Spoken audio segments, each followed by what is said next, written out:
How's it going, everybody? My name is Matt Smith, and today I'm going to talk about the predictions that I have made. These are the things that I said would happen in the future. I wrote about them 5 years ago in my blog, and now clearly we're living in that future, and we're going to take a look at when I was right, when I was totally wrong, and when I was kind of a little bit of both. It's going to be fun and exciting, and I'm excited to get started. So here we go. Okay, so the first blog that we're going to talk about today is about Converse, the shoe, the Chuck Taylor, the All-Star. A lot of different names for the shoe, but we all know what it is. It's canvas, it's got a rubber sole, they scuff a lot, they don't feel good on your feet, but you always feel cool for at least the first 48 hours that you wear them. And it's kind of a part of all of our childhoods, high school, the Chuck Taylor All-Star, like you just had to do it. And so when they decided after decades, maybe millennia, they were going to redo these things, I got super stoked, and I wasn't the only one. I mean, social media went crazy over the Chuck Taylor 2 because they promised to fix some of the design flaws, and it was going to be the shoe that we always wanted. So I got very excited about this, and I published a blog, made a few predictions in there, but the most important one was number 3. And that prediction was that Converse needed to understand their moment in time. Now, in 2015, that was 5 years ago, here we are in 2020, we were seeing the earliest bits of what we know today as being the norm, that you could be an ordinary person and you could be passionate about design, culture, whatever it is. And then you talk about this stuff, you do this stuff, you make this stuff for people to appreciate on Instagram, and then you build up a following and you end up having a lot of influence. And I just saw all these young designers, and how cool would it be if you empowered these young designers with some limited edition Chuck Taylor 2s? Like they could take that blank canvas of a shoe, literally a blank canvas, and make a custom design and sell limited edition, maybe 200, maybe 1,000. It just seemed like such an exciting way to keep that shoe always present on social media, and that, could just add a lot of excitement. I mean, the sneaker culture that was kicked off by the Jordans of the late 80s and early 90s, this is a big part of the subculture of social media, is this sneaker culture. And I thought how cool you could position Converse right in the middle of all that. So they had endless opportunity. They had the tools, the moment, the shoe, and then this happened. So what happened is they didn't actually put the shoes in the stores. Now, maybe somewhere out there were Chuck Taylor 2s on a shelf somewhere, but I went into stores in Phoenix and in San Diego, and not just one, but 2, 3, 4, 5 stores. And I say, hey, what about those Chuck Taylor 2s? And they're like, oh, we never got any. So that's problem number 1. Problem number 2, after that, they really didn't do anything. And what was a big exciting moment just disappeared. If you search for Chuck Taylor 2, it's as if they've contacted the internet itself to delete it from the history of the internet. And it's a super huge disappointment. Converse had a chance. They had a moment in history. They could have done something, and they did nothing. But if you scour the Converse website, you can see some of that tech from the Chuck Taylor 2. It's making its way into other shoes with different names. So maybe, just maybe, I got to swipe the credit card and buy some Converse and just see if they're comfortable. And then I'll wear them every day and I'll write a new blog. But I was disappointed. Converse, you had a chance. You let me down. Okay, so the next blog we're going to talk about today was published 6 years ago. I can't even believe Smith House Design has been here for 6 years. But it was my prediction that Apple's next device was going to be an Apple Watch. I called it the iWatch at the time. This is back in June, and they didn't end up announcing it for another 3 months. But the reason why I felt confident predicting the Apple Watch, first of all, I should say this.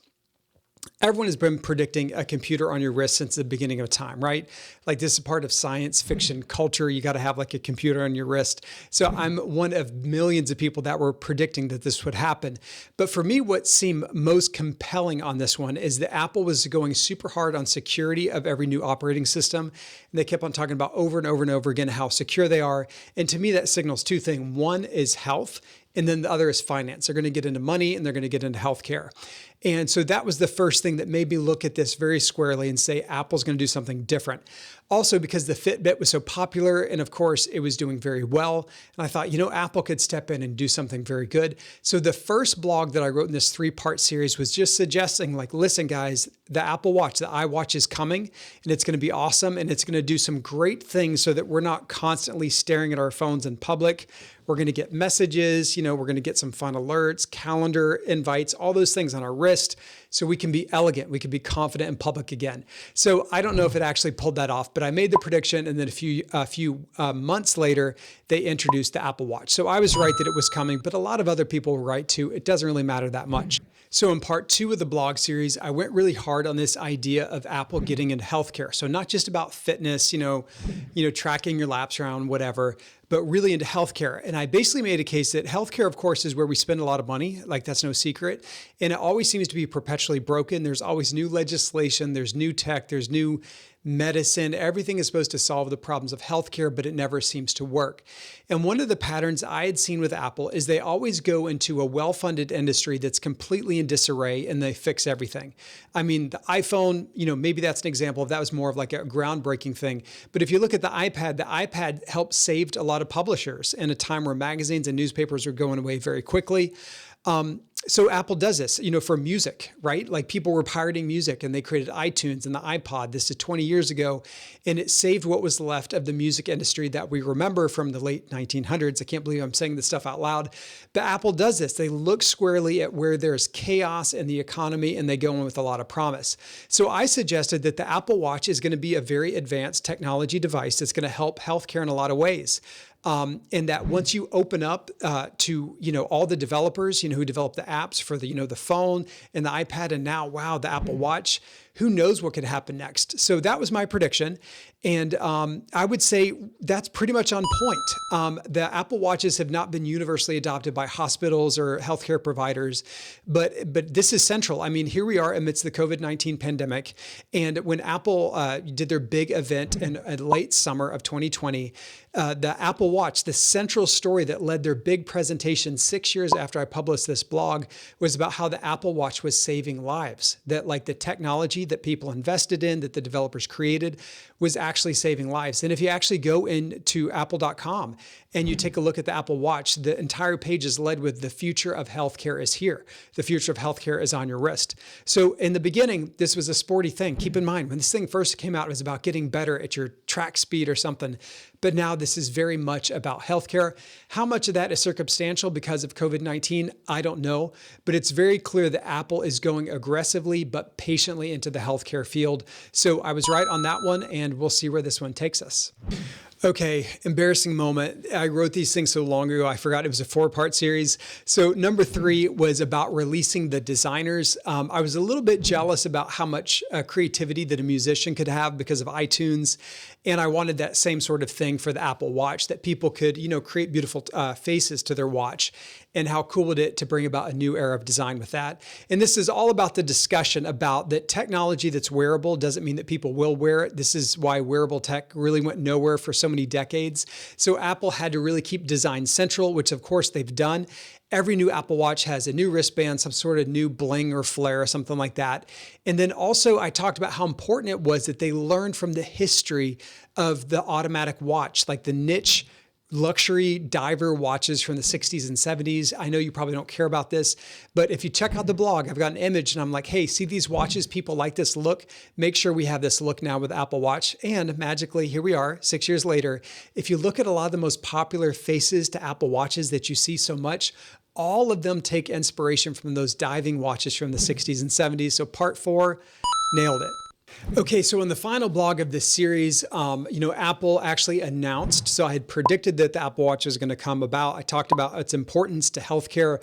I talked about the importance of style and that they could take inspiration from vintage watches. So everything's on the mark. Apple actually introduces it, and now the world changes just like that. I mean, I walked into a Fossil store, the wristwatch company had been around in America for so long, and the watches lacked style just like that. They clearly had not as much function. And they seem strangely overpriced that the Apple Watch was introduced, and it's like the trajectory of that company changed. So I'm looking at the stock prices right here on my screen right now.